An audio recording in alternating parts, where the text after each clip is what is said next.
Hello everyone and welcome back. Today we're diving into n8n, an open source tool that automates your tasks without any code, ready to connect your apps and save a ton of time. Let's get started. So, what is n8n? It stands for Nodemation. It's a visual tool where you drag and drop nodes to build powerful workflows. It integrates with over 200 services like Slack, Google Sheets, and GitHub.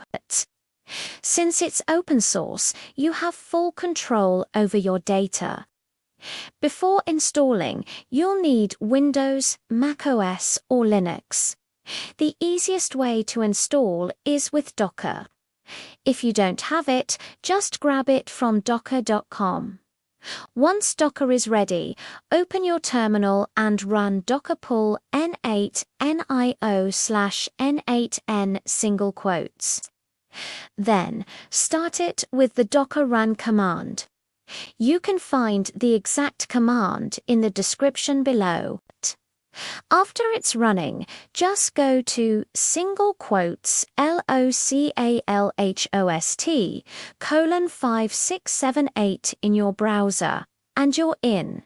And that's it. You've successfully installed n8n. If you found this helpful, hit that like button and subscribe for more automation tips. Thanks for watching.